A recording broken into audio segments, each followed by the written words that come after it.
this is farmer to farmer information. You live?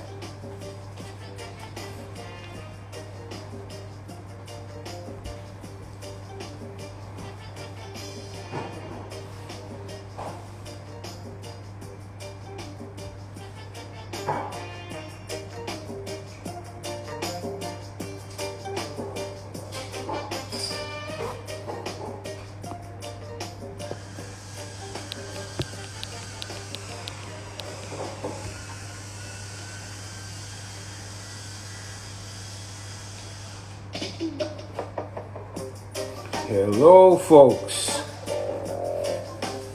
how are y'all doing tonight?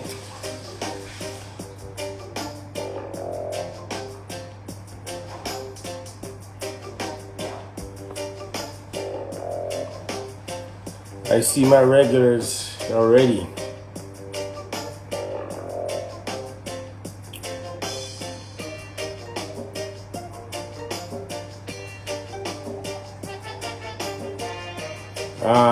So last week we took the weekend off, and a lot of people were kind of upset. But sometimes you need a break. You know what I'm saying?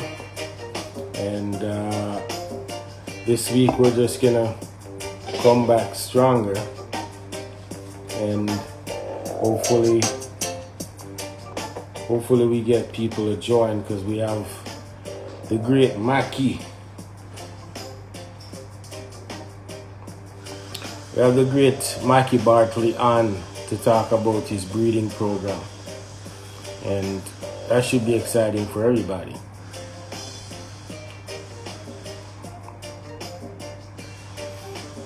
Brian, I see you. Turf, what's up, bro? Bless up. And off the top, we're gonna have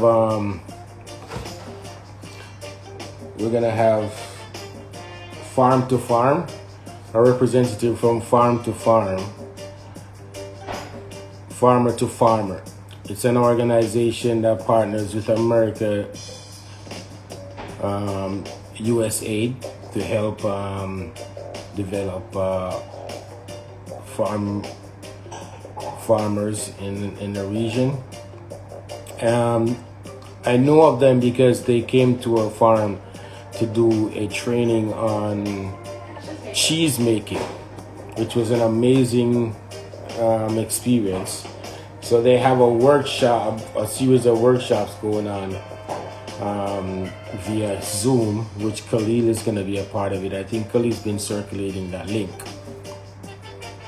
So, off the top, shortly, we're going to have them come on and tell us about this program and this training, so, we can all join via Zoom and get some well-needed information on, I think they're going to be talking about small ruminants, best practices, silage making, nutrition, all that stuff. And once you know Khalil is involved, then you know that you're gonna get some good information. And they have a guest from Puerto Rico, I think. So we're gonna have Renel Sims come on, and he'll give us a brief rundown on this, let us know what to expect, and encourage people to be a part of it. So let me get him on right now so you can do this right now.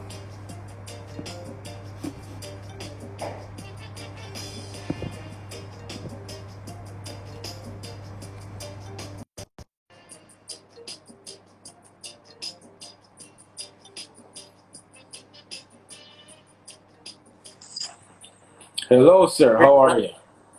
I'm doing great, Ray. How are you?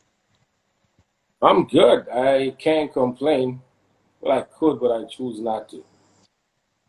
Nice, You nice. know, not to It's, it's, complain. it's a pleasure being on, man, and seeing the Cabaran family. Nice seeing everyone. Nice getting on here. Yeah, man. Thanks for reaching out and to promote this great initiative. Yeah, We know about giving information to people and helping, farmers to be better at what they do. And Definitely. and I know Khalil is a part of this, so I'm expecting great things. Anything Khalil make himself a part of, it's always good. Want to tell us about this and tell us about the guest that's going to be on? All right, sure. Thank you. So, a little bit about Farmer to Farmer Jamaica. We started here last April 2019, and predominantly the aim is to help the local farmers, institutions, agencies with volunteer support from the US. And it has been great so far since we started. One of our country projects is actually livestock and aquaculture, and that's where most of our outreach to goat farmers or small ruminant production Uh-huh. has taken focus. So, as you mentioned, the cheese making training. So normally we have these trainings. They run for 2 weeks. We have a specialist from the US coming to the country and share. Since COVID, we had to retrofit, and that kind of gives the edge in how we're gonna do the training coming up next week, because we had to shift over things. But predominantly, that's what we do. We connect the need of a farmer, an institution, whatever it is that you want to outsource, and get a technical person from the US who can help. So we realize that the core of what we do is really knowledge outsourcing and connecting and solving problems. So because we normally choose to do it in a, as the term suggests, farmer to farmer, a physical direct space. And that posed a challenge when it came on to the COVID. Now we Yeah. decided, we can actually do the same thing, provide the knowledge from a virtual standpoint. Uh-huh. So we partner with a local volunteer for this assignment. It's on small ruminant nutrition, and we also partner with a US based volunteer. So the US based volunteer is Dr. Abner Rodriguez. He's a professor from Puerto Rico University of Puerto Rico, Yeah. and Khalil Brown, who you definitely know already, the man on the ground doing a lot of videos, a lot of promotions, a lot of training, right? Providing a lot of knowledge. We have been working with Khalil from day one since last year. The first volunteer, Khalil was there with that person, sharing and connecting with the farmers, right? So it's a good partnership, and we just realize that we can be resilient and still maintain the core function, providing the knowledge. So right now we're inviting all persons who, students, persons in the field, farmers, right? Persons just wanting to have some questions answered. Some of the topics that we'll be touching on, both digestive system, right? The nutrients and the feed stuff. We're going into the silage production as we touched on. We're touching on byproducts. So a lot of questions will be answered throughout the training, because we'll be doing them 2 hours each Wednesday, starting next week Wednesday, the 16th, right? Six, and it will be 4 Wednesdays as a series. The next 4 Wednesdays, so the 23, the 30, and the 7th will be the next set of trainings. So we'll be passing out that Zoom link for all persons who are interested to come on and join. So Okay. that So yeah, sums up that. Yes. you can send us that link. I think Khalil sent me a link earlier this week. So we're gonna Yeah. do our part and promote it, circulate it, and then participate to come on Yeah. and get the knowledge needed, because knowledge is power. You know what I mean? And True. True. we're all about letting people know things first, and getting it for themselves and getting it from a reputable source. You know what I mean? Yes. Yes. They may agree or they may disagree, but they know that that's one aspect, one way of approaching it. Yeah, is people, them True. old school True. people, the people who want to learn a more efficient way of doing it. You know what I mean? And Yes. encourage all farmers, you know, especially if you're trying to do your farming and more efficient new technology, new approach to things, you know, you should, you know, participate in this and see if there's any information there that can help you with your application, Definitely. you know? Definitely. And right now we are still keeping our doors open for persons who might need technical assistance. So it's a Mm-hmm. good opportunity to get to meet more of the family, understand how we can help the farmers. So Okay. logging on, not just learning for small ruminant production, but just logging on to even learn how farmer to farmer operates. Yeah. Right, so you get the chance to interface with our country director or other field officer. Our country director is Marsha Johnson. We Mm-hmm. have another field officer, Garrett Lewin, and our admin staff, Simone Williams. So those persons will be on. It's a good opportunity to get to know them and know how we can assist anybody in Jamaica to help in any area of farming. Even though we're touching on the livestock portion now, Yeah. another component of what we do is rural adaptation and resilience. Mm-hmm. And in that area, we just aim to strengthen farmers or strengthen agencies to be adaptable. And since COVID, that's a big thing that's going on right now. So we even started an online marketing training, right? Yeah. As part of being resilient, as part of being adaptable to what's going on. So we are all about providing technical knowledge, and nothing is off the limits as it relates to agriculture, right? We just want to see how best we can connect to someone who might have the expertise to share, and we Yeah. touch on making that connection working. Yeah, Okay.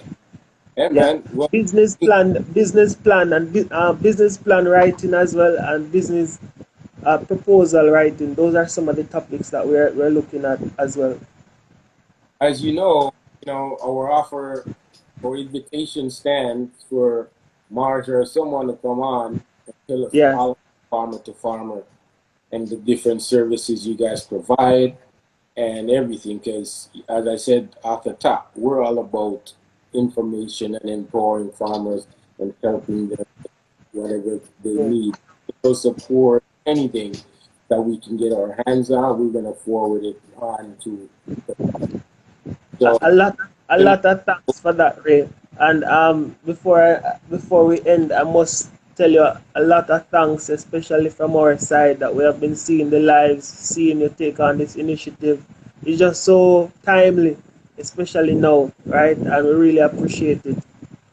yeah, we're trying our best. You know, sometimes it's challenging to get commit, but we keep pushing and trying to move forward. You know? And people like you guys are helpful, and as you see, we quickly just say, "Oh, hey, you gotta come on and tell us about this." You know, because we want forward information fast.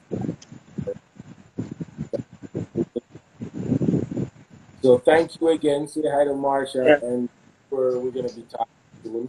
Got a lot Yes. today, and I appreciate it. I hope you hang around and enjoy the discussion with Mr. Bartley because it's gonna be a good one. All Yes, right. yes, I'll be staying on definitely, and I'm excited to hear what the presentation later on. So thank you again very much. Thanks, man. And we'll talk soon. All right. All right, good.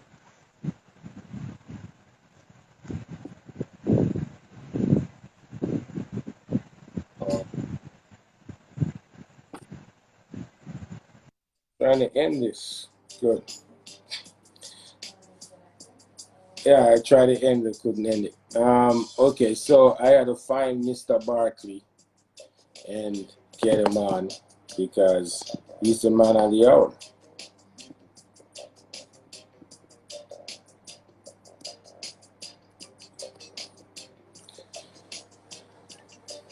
Trying to get Mackey on. Yeah, yo, bro.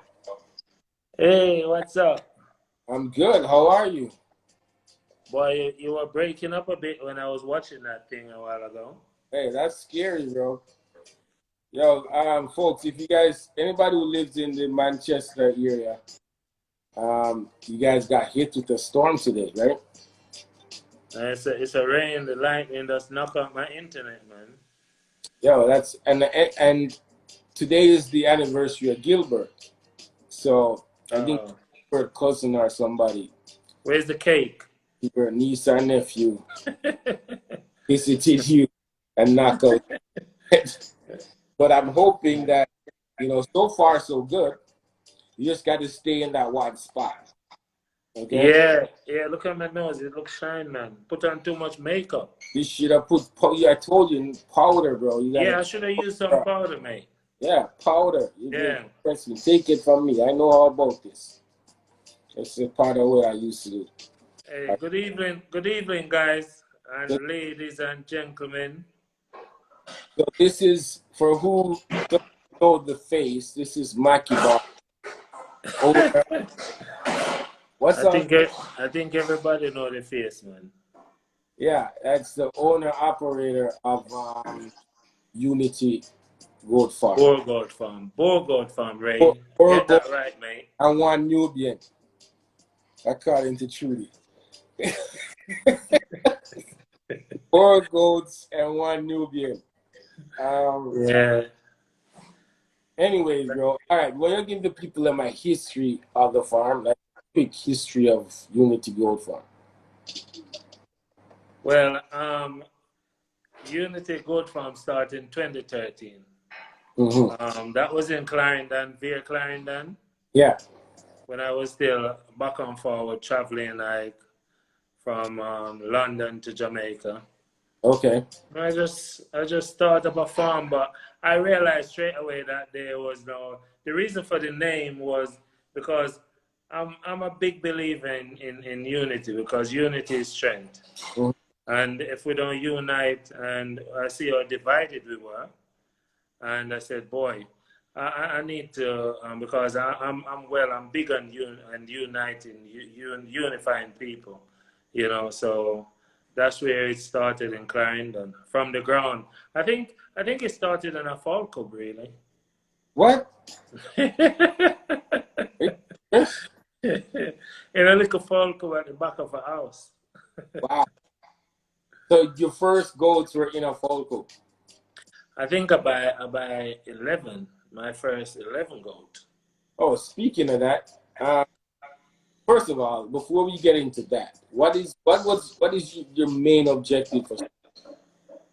What was my main objective? At first, I didn't have. I just want to raise goat. I didn't have, and like now some people say, oh, they're going into genetics, or they're going into meat, or they're going into milk. I didn't. I just want to raise goats. So okay.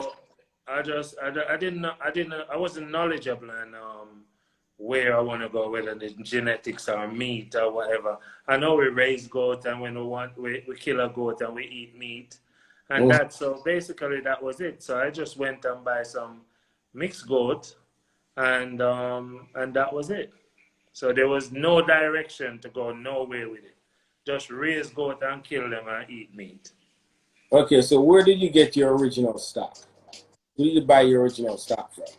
My first set of goats was bought down there in via Clarendon, a place called Newtown.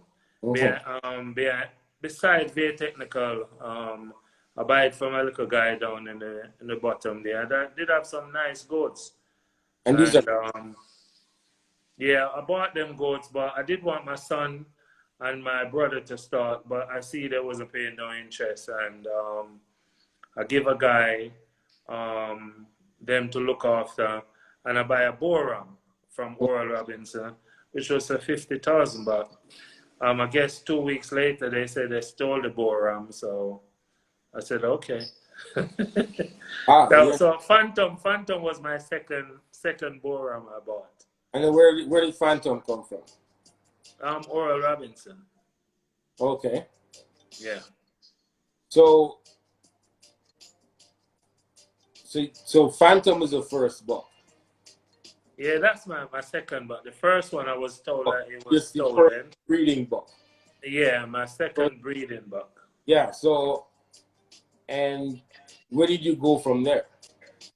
I think what I say to the guy that I give them, I said to him that basically, if I see that you can take care of these goats, Mhm. I'll buy you a buck when I come back. But when I come back to Jamaica, he was doing so great in that little fowl cub at the back of his house that I went and I bought. That's when I bought Phantom. So when bought Phantom, I buy another 6 Boer female. So I told him that, listen, these 11 goats here is yours, and these 6 with Phantom that would make 7, they are mine. You know, Okay. so yeah, so I give him those 11, and I take those 6, and I tell him to look after them, and that was where it started. Oh, so what happens when you came back? Yeah, when I came back, it was all right. So I start preparing a different place for them, taking from the folk hub to still behind the house down there in Vere Clarendon, and from there I just start improving because for me, I've always whatever I put my hand to and said to, I want to improve. I want to keep on going forward and not looking back. So it was all improvement, learning more how to, make sure they care for the goat properly and make sure they have the feed and stuff. So it was okay coming up, But and improving. was it challenging or difficult to get good stock? At the time, it wasn't.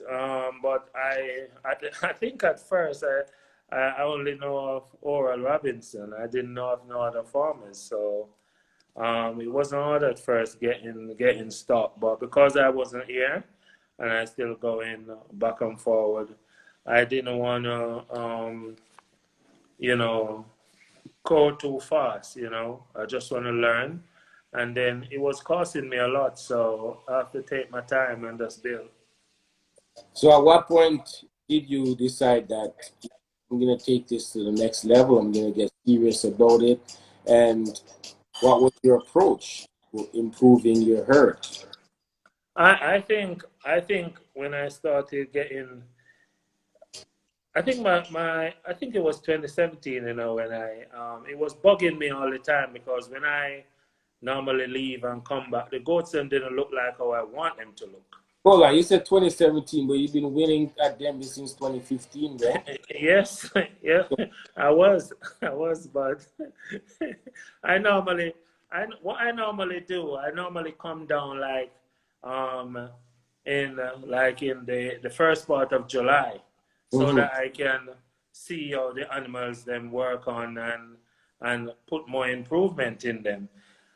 And it is, but still it wasn't until, trust me, it wasn't until 2017 that I decided, man, I'm coming home because I need to come and take over. I need to come and take over my farm.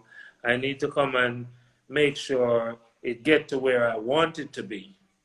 You get what I mean? So I think that was when I take it more seriously and said that this is going to be a business now, not a hobby anymore, not something that I'm passionate about, but something that I want to turn into a business. So I want to take it to another level. Okay, so what was the approach at that point to improve the herd and to really take it to the next level? What was your approach? How did you approach it? Well, coming down, it wasn't easy because I remember I come here one time and I got in my pen and I cried and I went back to Kingston and I said, no, I can't do this no more. I'm gonna just sell out and leave about 10 goats and where I can manage by myself and all of that. And you know, um, talking to other people and people coming over like Simon Gordon come over and start helping me out and being here and doing what he's doing until the time I decided I have to come home. So the approach was to make sure The approach was to make sure, actually, because I'm on this. The approach was to make sure that I grow the farm, Oh, and learning about Boer goats. I'm still learning because I think you have to know the part of the goat business that you want to go in. You know, whether it's genetics, whether it's a meat, whether it's a milk, and you have to learn from others and teach yourself how best to take care of that breed. okay. So then, when you came home, settled in, decided to build it up, how did you decide who breeds who? Which buck goes with which dog? I Because think I goes, think basically, for me, my strategy was, and I can tell anyone, my strategy was make sure I have a son from every single Boer goat I have. And Phantom was the man at the time, and he was the one that doing. So I was using Phantom a lot. And then I have another buck that I get from Dickie Morrison, where I call Starboy. mhm. And those two bucks were the bucks that I had here, basically using, but mostly Phantom. So at the time, I know I would say to them guys, only use Phantom and the goats and that, because I get goat from Oral, I buy goats from Dickie Morrison and Dr. Graham. So So basically, those are bucks or females also. no man, females at the time. I get most of my females from Dickie Morrison and Oral Robinson. You Okay. know, so basically, I always try to find out where the line come from. I try to find out mostly about what I'm buying, who is related to who is not related. But luckily for me, when I bought some of the goats them from Oral, I think some of them come pregnant, and I got a buck that I call Charlie, and then I get Shined, which was no, not Shined, Milky, which was a bucker feed kid, so we call him Milky at the time. So I always talk back to Oral and talk back to other farmers just to find out where this line come from. I try and get as much information as possible, because I realized that I didn't want to start doing any inbreeding, mess up the breed. So who's keeping record?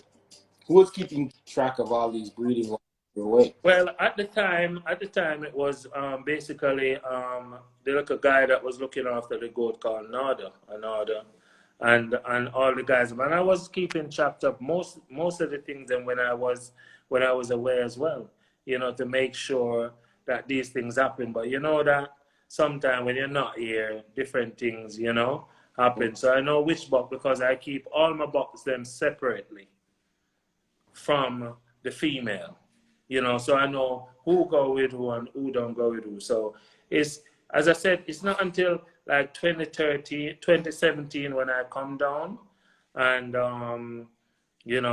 Marshall Lee got involved, and the record keeping was you say you upgrade your record keeping now. So Mhm. we start make sure that we monitor everything. We start make sure that we know who is who is for Phantom, who is from Milky, who is from Shined, who is from Starboy, Hold, and all of that. hold on. The Henry's asking what is inbreeding. You want to quickly answer that before we move on? Well, inbreeding is like basically you have brother to sister. That's what I know. What I'm saying to anybody this evening is what I know and what I learned. I may be right, or maybe a little bit off, but inbreeding is when you start using like brother to sister, and all of that. That's when I think you start, and then when I basically think from my experience is that when you use like father daughter too much, you can do that. They call it line breeding, but it's just when you start brothers and sisters and all of that, the mixing up going on, you know. That's when you start watering down the breed or messing up the breed. So I try my best not to do that. Okay, so you bought from Dr. Graham, Dickie Morrison, Boer Robinson, right? Yeah. Big up Boer Robinson. He's watching us on Facebook.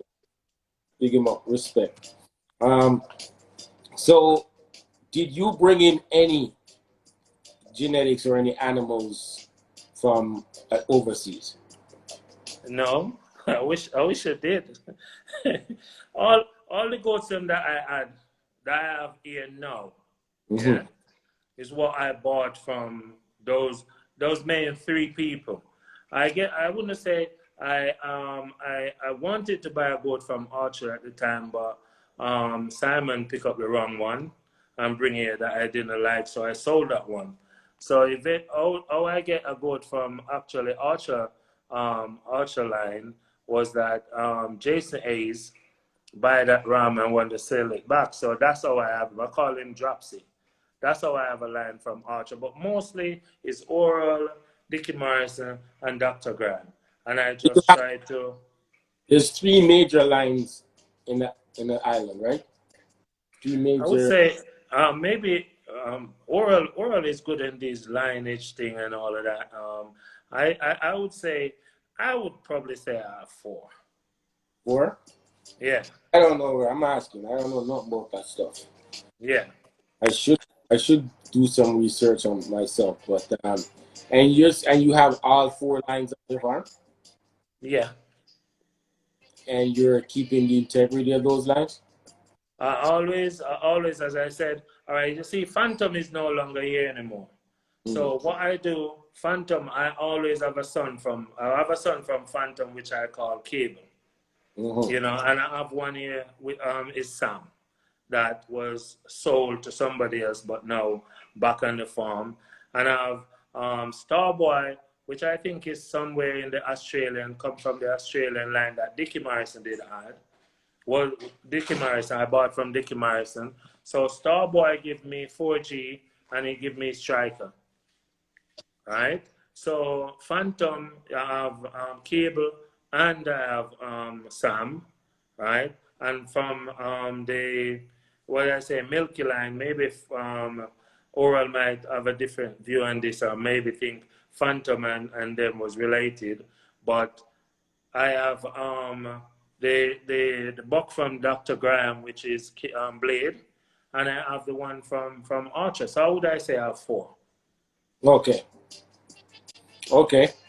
All right. And the way I use my box, and the way I basically put them out to the goats them that I think they're not related to, and the kids them that I'm getting from that is beautiful. So I just think what I'm doing now, I'm doing an excellent job in that. Well, we see, you know, and the reason for you being here, you know, somebody just ducked into the background. To tell us how you do this. You know what I mean? Because the word is, I thought there was importation on your farm, to be honest. Like, I didn't realize everything you have on your farm is what you buy from everybody else in Jamaica.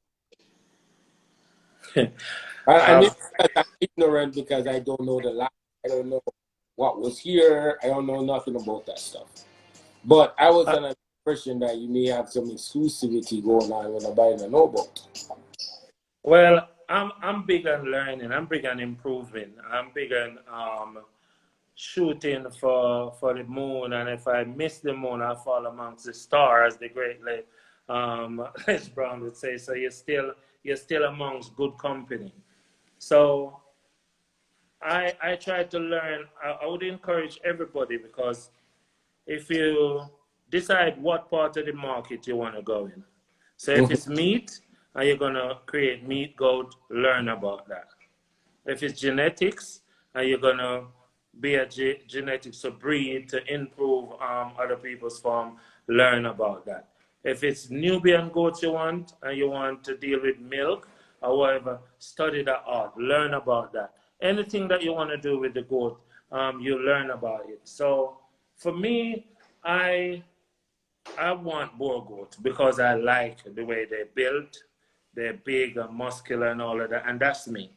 So I try to teach myself, to learn from others, watch videos, and I know what I want. So I put my mindset in that, and I want to grow, and I want to be the best. I want to create the biggest Boer goat you ever seen in this country.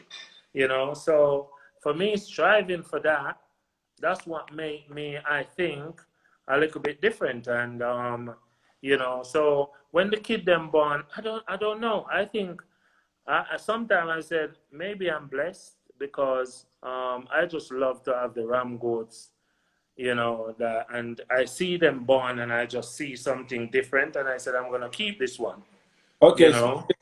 speaking of which, how do you select which buck that's born you're gonna keep and which one you're gonna take to Denby or use for breeding? How do you select that buck when buck is, you know, at what point do you make the decision and say, no, this one is staying? Or what You know age? what? You know what, Ray? I watch. I try to go where Bogos were originated, like in South Africa. So, them times I used to live on YouTube. I used to sit down and watch the American shows. Oh, basically, how they hold the goat, how they show the goats, what they look for. Um, I watch all of those things. I watch how they feed the goats. I just watch everything. I used to live I'm not afraid to ask people questions, to call people like in Miami, goat farmers in Miami, because one thing you know with overseas farmers, they're not afraid to share information. It's not like us here in Jamaica. Problem here in Yeah. Jamaica. Yeah, we don't want to share information because we think we share it, this person gonna be better than us. But that's what you want. You want people to strive to be better than you and give you a challenge, because I want to get the challenge. I want people to challenge me. Like when I go Denby, Smite give me one of the hardest fight I've had in the for the Supreme Champion 2019, and I love it. Even when they finished and announced who was the winner, I wasn't sure it was me, so I was still showing my goats, and the showing was finished, but I was still showing Blade. You see what I mean? That's how much, you know, and I was happy that he gave me that challenge. And I think he should have won, because he should have won, but not against a Boer goat, but against a Nubian goat, because he have a classic Nubian there. So I think going forward at Denby, Nubians should compete against Nubians in the overall, and then Boer compete against Boer, because it's two different breeder goat. One is milk and one is, you know. You didn't answer my question. Yeah, go on. My question is, when kid born and at what age you look at a kid and say, yo, this kid is going to Denby. This kid All is right. a champion. Sometimes from the moment the kid born and you take him out his mom, you can see a difference. You can just see probably a one kid. I've always choose a one kid. Yeah. Okay, but what are When the I go feet? out of one kid, yeah.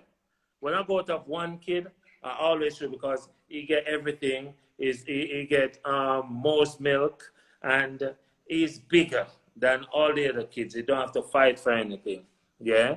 So Cable was a one kid, right? And the moment he born, I was using Phantom and a doe that I got from Dr. Grime, and I never stopped. I think it was the fourth bird that I get from that goat, that she have a one kid, and that was Cable. And from the moment that he was born, I said, this one not leaving here. Nobody can buy this one. It's the same thing with 4G. I see 4G, and from the moment 4G was born, I don't know, it's just something, Ray, What do you that see? I can teach you. Is it the chest?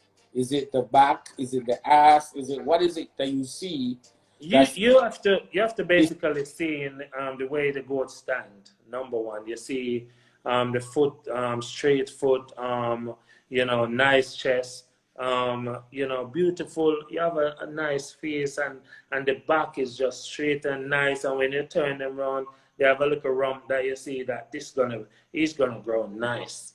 He's gonna say you keep them, and you have to keep grooming your goat. You have to make sure. All right, if you know that you're gonna keep this kid because you want him to go to the show and all of that, you have to learn how to know that goat and let that goat know you.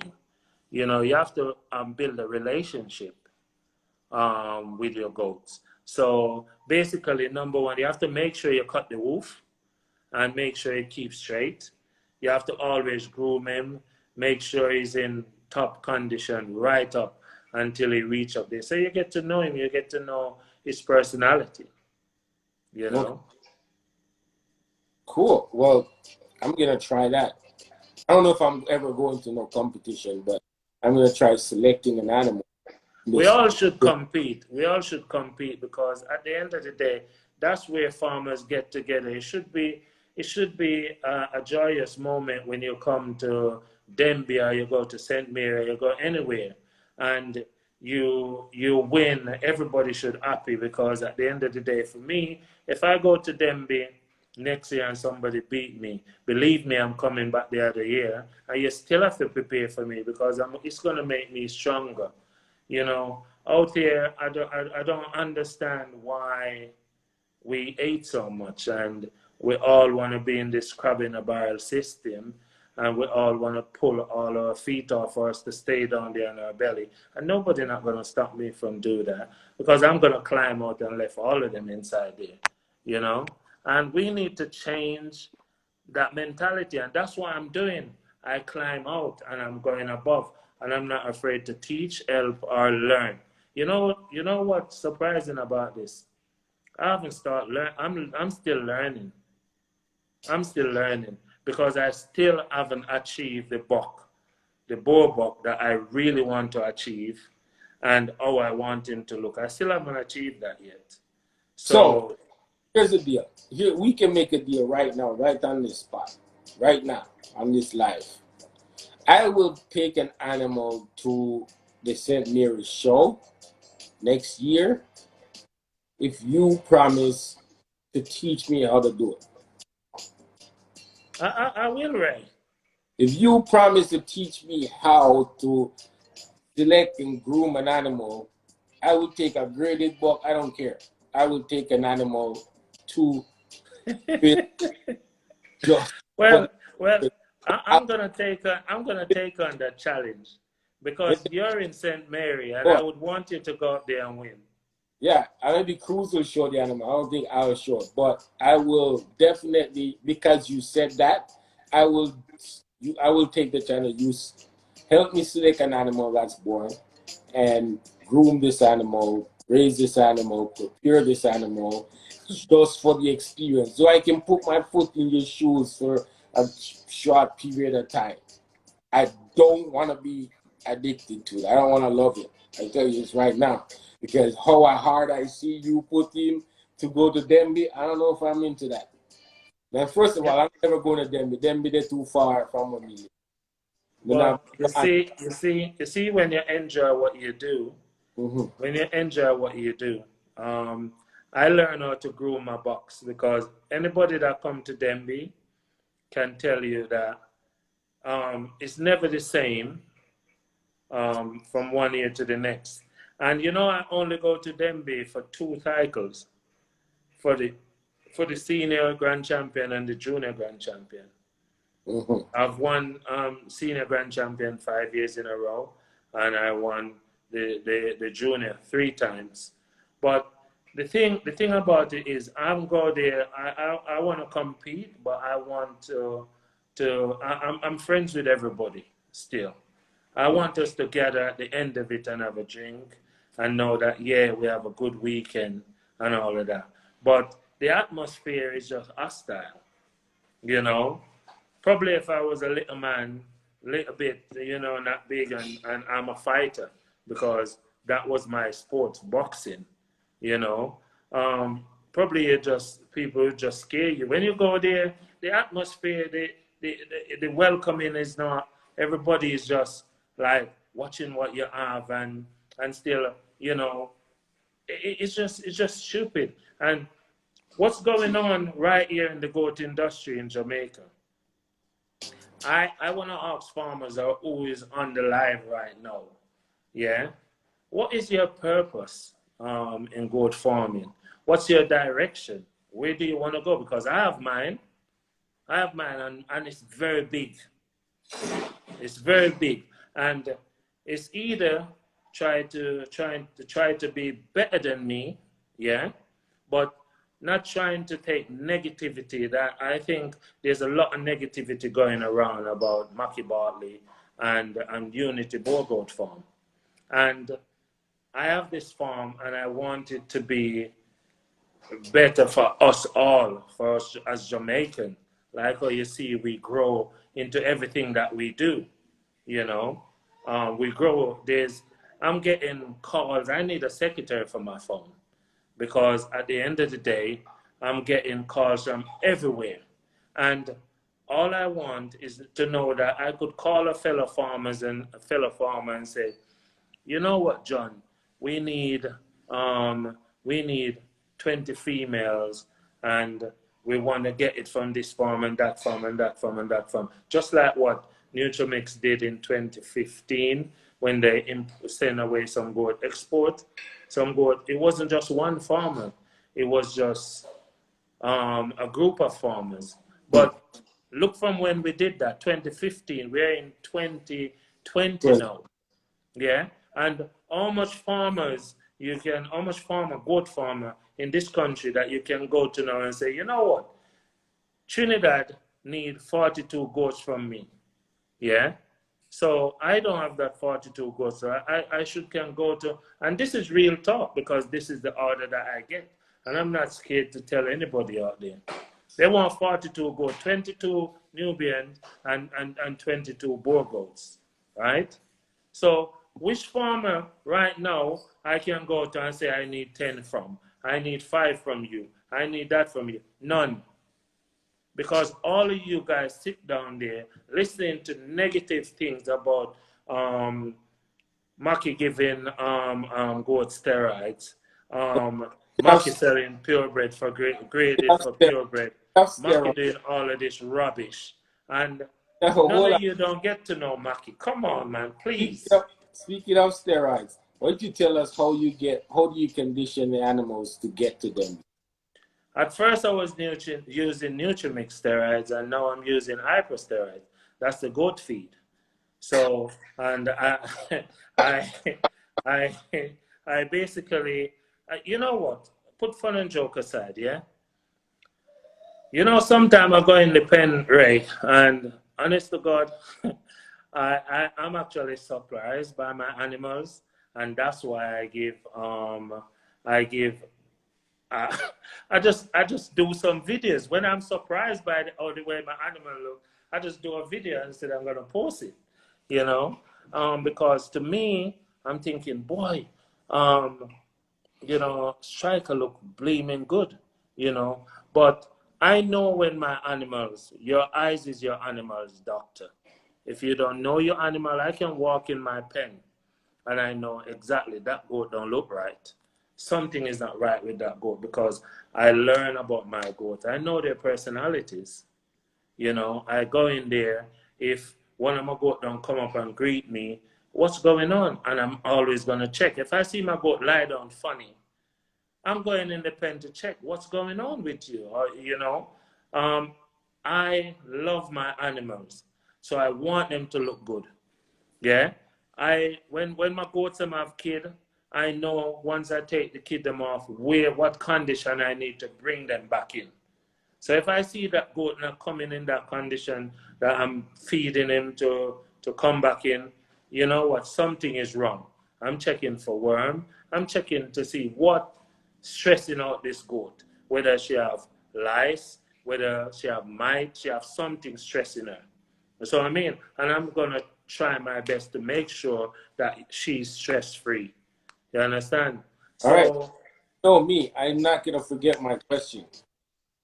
Please tell us what is your regiment or how you or when you take a buck from a regular buck on the farm, just doing his thing on the farm and prepare that buck for Denby. What is the process? All right. When I normally start 3 months, 3 months before Denby. I don't start no earlier than that or later than that. 3 months before, because the thing is, when you're coming up to Denby, it's like all the runs in eat. So you know that you're not gonna get them eating that much. They want ladies. So for me to prepare I want my animal to have good appetite. I want him to have good appetite. I want him to make sure he's eating, because when he's eating, even though he's thinking about wanting to serve females, he's concentrating on his food. So once he's concentrating on his food and he's eating, you have to make sure that the food is there for him. Yeah? You have to make sure that you give your goat plenty of water. Right? Because you can't just give him water and left the bucket in there, because if he's pouring it, he's not going to come back and drink it. You understand? So that water, you're going to say, oh no, but water is in the pen. Yes, water is in the pen, but he's not drinking it. Goat need fresh water. They need clean, fresh water, just like oh, you need clean, fresh water. Because if a fly drop in your water, you're not going to drink it, are you? So why do you want the goat to drink the water that he's pouring? You know? And this is how I tend to prepare my goats and make sure the hoof are cut so that they're level. It's not leaning, so he's feeling, probably the hoof leans, so he's feeling pain, and he can't tell you because you don't understand how the goats speak. So he can tell you. So you're going to see that I need to keep this goat hoof straight. I need to make sure I groom him. I mean, I make him feel good, make the goat feel good, and his appetite is good. You feed the goat, they put on their weight. A What do you, poor goat. what do you use to make sure the goat keep his appetite? Well, everybody know that you have hemoplex. You have, is that the right pronunciation? I said, like anything that What you about can feed a goat with that you buy in the shop. what Is that hemoplex that you you throw in the water?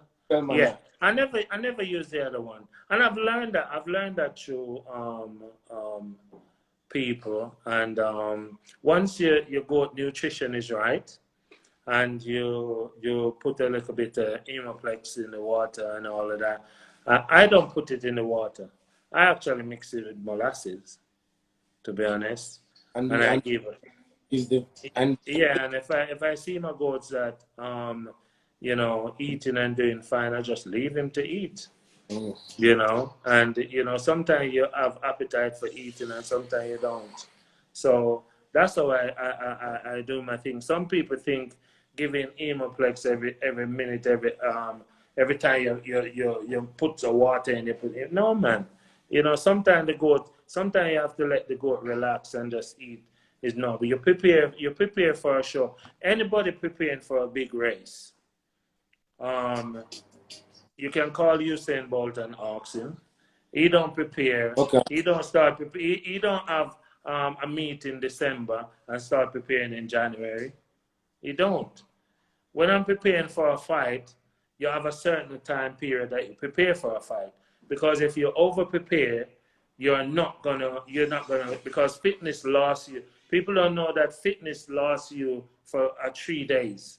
So you prepare for your fitness up to the fight so that when you go into the ring, you have the That, stamina to last the rounds.